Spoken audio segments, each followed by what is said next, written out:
Stories from the Shadows is a Lemon Difficult studio production. Join us on Patreon at patreon.com/lemondifficult for free access to all our podcast episodes, behind-the-scenes content for the Key of Dreams and more. That's patreon.com/lemondifficult.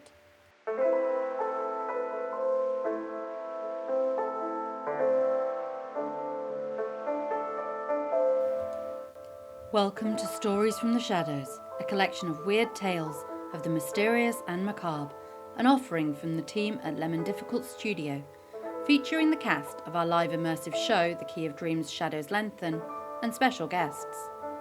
These stories are dark tales of misery and woe. Listener discretion is advised. Today we are joined by Ricco Fajardo. Ricco is an American voice actor, known for providing English voices for Japanese anime, including My Hero Academia, Dr. Stone, and Zombie Land Saga. Today, he shares with us a classic. At the time of publication, much like today, there was a real resurgence in interest of horror, both popular and literary. Published just a year after The Strange Case of Dr. Jekyll and Mr. Hyde, and only 3 years before The Picture of Dorian Gray, this story did not quite gain the notoriety of either. The writer, however, is likely known to many as the creator of the Psammead and the Railway Children. Yet she also produced a many wonderful ghost story. We now cross to Borderline Radio, where a broadcast of Man-Sized in Marble by Edith Nesbit is just beginning. Borderline Radio presents Stories from the Shadows, pleasing terrors for the discerning listener.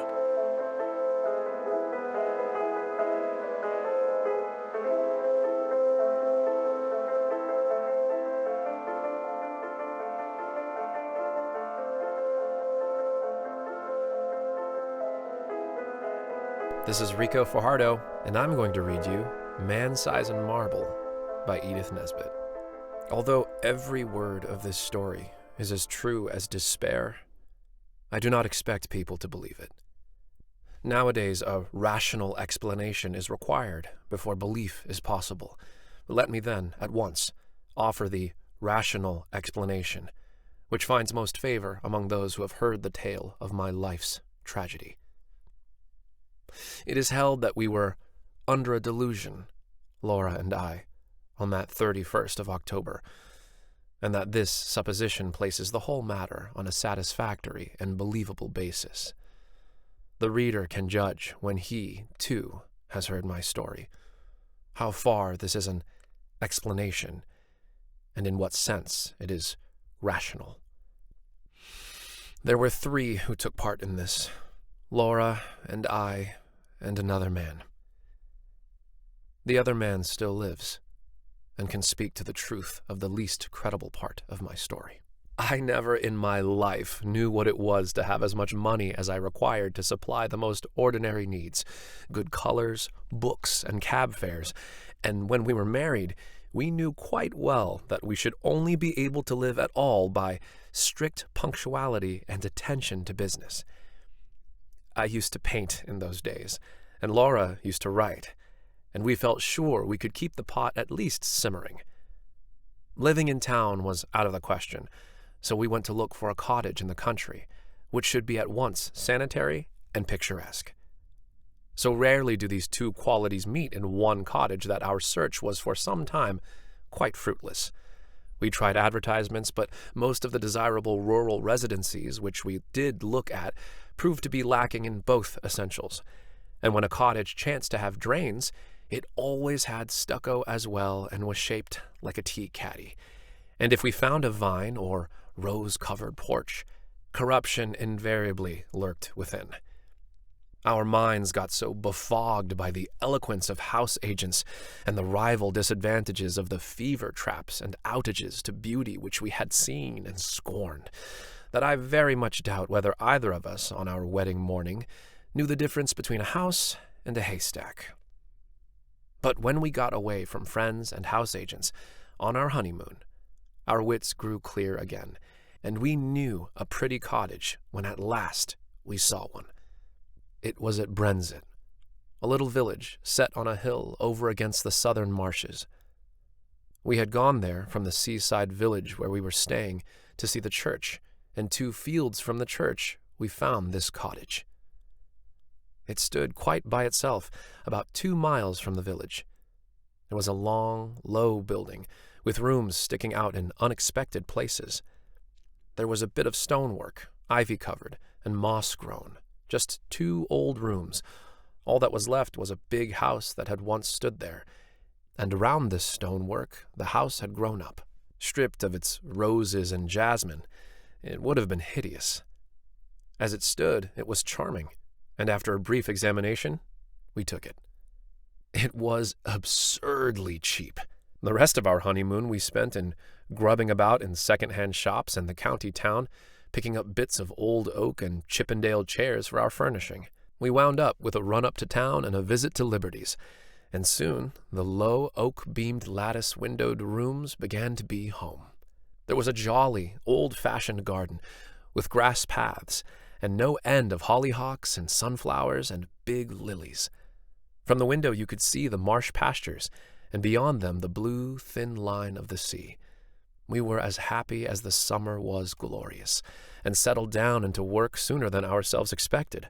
I was never tired of sketching the view and the wonderful cloud effects from the open lattice, and Laura would sit at the table and write verses about them, in which I mostly played the part of foreground. We got a tall, old peasant woman to do for us. Her face and figure were good, though her cooking was of the homeliest. But she understood all about gardening, and told us all the old names of the coppices and cornfields, and the stories of the smugglers and highwaymen, and, better still, of the things that walked, and of the sights which met one in lonely glens of a starlight night. She was a great comfort to us, because Laura hated housekeeping as much as I loved folklore, and we soon came to leave all the domestic business to Mrs. Dorman, and to use her legends in little magazine stories, which brought in the jingling guinea. We had 3 months of married happiness, and did not have a single quarrel. One evening, I had been down to smoke a pipe with the doctor, our only neighbor, a pleasant young Irishman. Laura had stayed at home to finish a comic sketch of a village episode for the monthly Marplot. I left her laughing over her own jokes, and came in to find her a crumpled heap of pale muslin weeping on the window seat. "Good heavens, my darling, what's the matter?" I cried, taking her in my arms. She leaned her little dark head against my shoulder and went on crying. I had never seen her cry before. We had always been so happy, you see, and I felt sure some frightful misfortune had happened. "What is the matter? Do speak."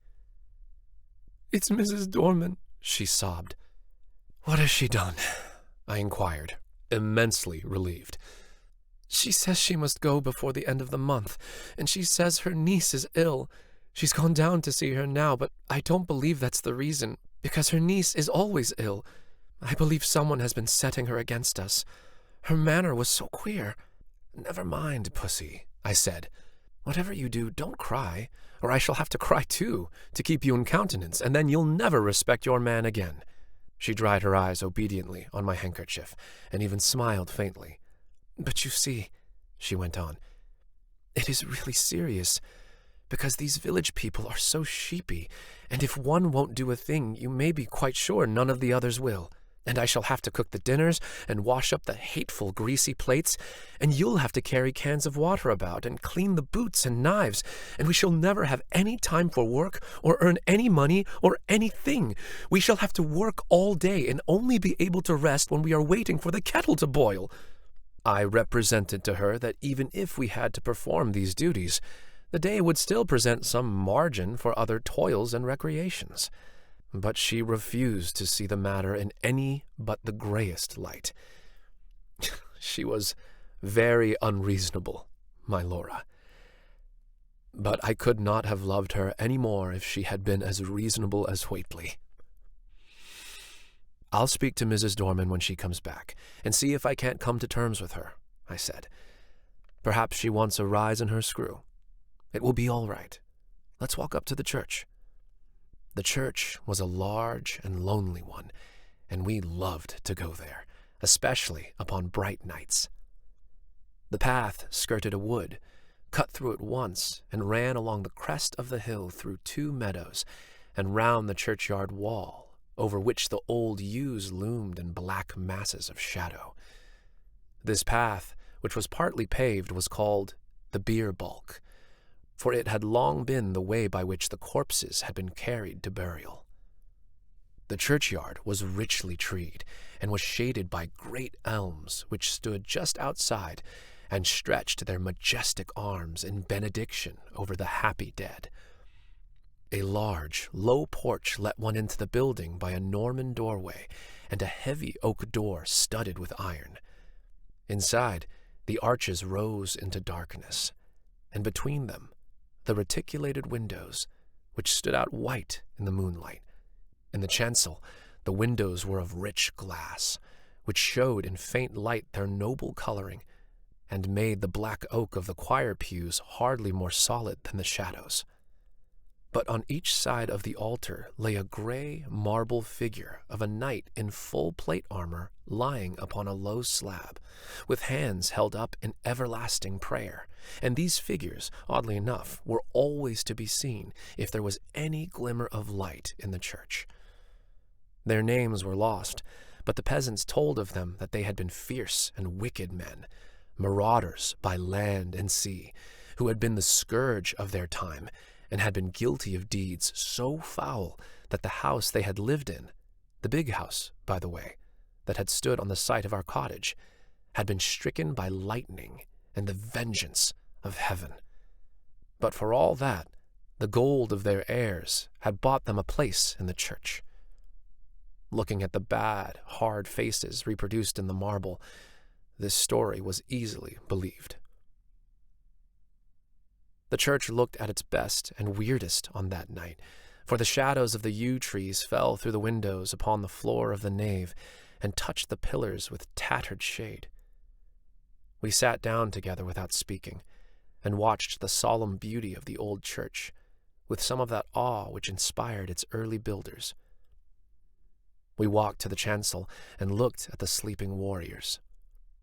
Then we rested some time on the stone seat in the porch, looking out over the stretch of quiet moonlit meadows, feeling in every fiber of our being the peace of the night and of our happy love, and came away at last with a sense that even scrubbing and blackleading were but small troubles at their worst. Mrs. Dorman had come back from the village, and I at once invited her to a tete-a-tete. "Now, Mrs. Dorman," I said, when I had got her into my painting room, "what's all this about your not staying with us?" "I should be glad to get away, sir, before the end of the month," she answered, with her usual placid dignity. "Have you any fault to find, Mrs. Dorman?" "None at all, sir. You and your lady have always been most kind, I'm sure." "Well, what is it? Are your wages not high enough?" "No, sir, I gets quite enough." "Then why not stay?" "I'd rather not," with some hesitation. "My niece is ill." "But your niece has been ill ever since we came." No answer. There was a long and awkward silence. I broke it. "Can't you stay for another month?" I asked. "No, sir, I'm bound to go by Thursday." And this was Monday. "Well, I must say, I think you might have let us know before. There's no time now to get anyone else, and your mistress is not fit to do heavy housework. Can't you stay till next week?" "I might be able to come back next week." I was now convinced that all she wanted was a brief holiday, which we should have been willing enough to let her have as soon as we could get a substitute. "But why must you go this week?" I persisted. "Come, out with it." Mrs. Dorman drew the little shawl, which she always wore, tightly across her bosom, as though she were cold. Then she said, with a sort of effort, "They say, sir, as this was a big house in Catholic times, and there was a many deeds done here." The nature of the deeds might be vaguely inferred from the inflection of Mrs. Dorman's voice, which was enough to make one's blood run cold. I was glad that Laura was not in the room. She was always nervous, as highly strung natures are, and I felt that these tales about our house, told by this old peasant woman with her impressive manner and contagious credulity, might have made our home less dear to my wife. "Tell me about it, Mrs. Dorman," I said. "You needn't mind about telling me. I'm not like the young people who make fun of such things." Which was partly true. "Well, sir," she sank her voice, "you may have seen in the church, beside the altar, 2 shapes." "You mean the effigies of the knights in armor?" I said cheerfully. "I mean them 2 bodies, drawed out man-size in marble," she returned, and I had to admit that her description was 1,000 times more graphic than mine, to say nothing of a certain weird force and uncanniness about the phrase, "drawed out man-size in marble." "They do say, as on All Saints' Eve, them 2 bodies sit up on their slabs and gets off them, and then walks down the aisle in their marble." Another good phrase, Mrs. Dorman. "And as the church clock strikes 11, they walks out of the church door and over the graves and along the bier bulk, and if it's a wet night, there's the marks of their feet in the morning." "And where do they go?" I asked, rather fascinated. "They comes back to their home, sir, and if anyone meets them—" "Well, what then?" I asked. But no. Not another word could I get from her, save that her niece was ill and she must go. After what I had heard, I scorned to discuss the niece, and tried to get from Mrs. Dorman more details of the legend. I could get nothing but warnings. "Whatever you do, sir, lock the door early on All Saints' Eve, and make the cross sign over the doorstep and on the windows." "But has anyone ever seen these things?" I persisted. "That's not for me to say. I know what I know, sir." "Well, who was here last year?" "No one, sir. The lady as owned the house only stayed here in summer, and she always went to London a full month afore the night. And I'm sorry to inconvenience you and your lady, but my niece is ill, and I must go on Thursday." I could have shaken her for her absurd reiteration of that obvious fiction after she had told me her real reasons. She was determined to go, nor could our united entreaties move her in the least. I did not tell Laura the legend of the shapes that walked in their marble, partly because a legend concerning our house might perhaps trouble my wife, and partly, I think, from some more occult reason. This was not the same to me as any other story, and I did not want to talk about it till the day was over. I had very soon ceased to think of the legend, however. I was painting a portrait of Laura against the lattice window, and I could not think of much else. I had got a splendid background of yellow and gray sunset, and was working away with enthusiasm at her lace. On Thursday, Mrs. Dorman went. She relented at parting so far as to say, "Don't you put yourself about too much, ma'am, and if there's any little thing I can do next week, I'm sure I shan't mind." From which I inferred that she wished to come back to us after Halloween. Up to the last, she adhered to the fiction of the niece with touching fidelity. Thursday passed off pretty well.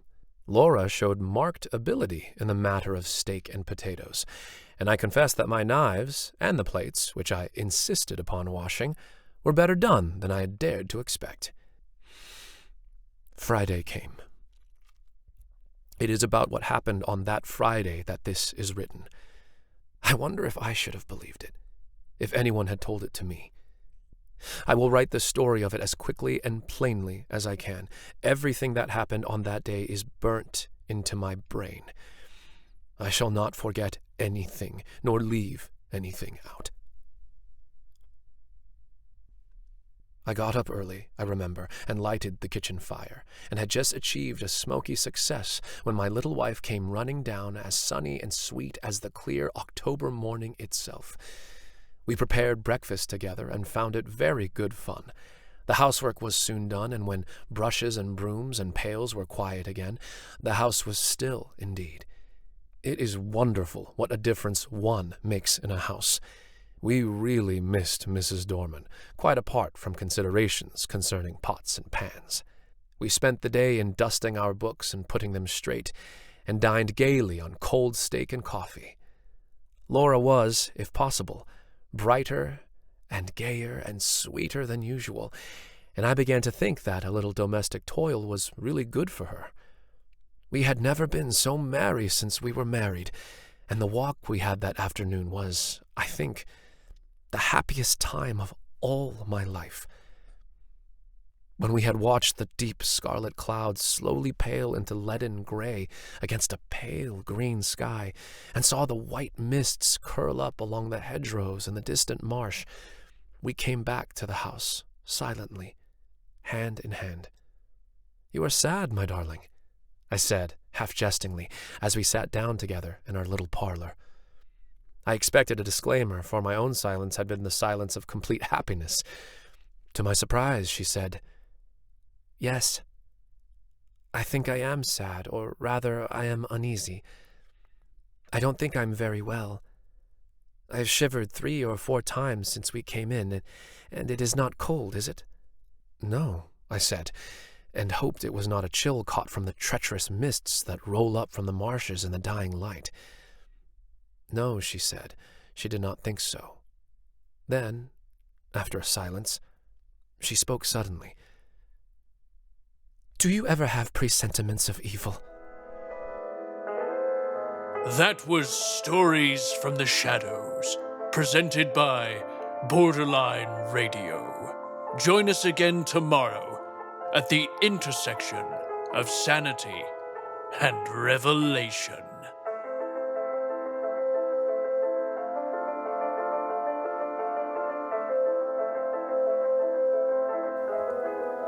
Thank you for listening to Stories from the Shadows, an audio production from Lemon Difficult Studio.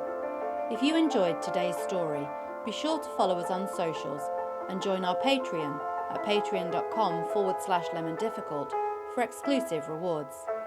Members of our free tier have access to all episodes of Stories from the Shadows, as well as behind-the-scenes content and the latest updates on our live immersive show, The Key of Dreams: Shadows Lengthen.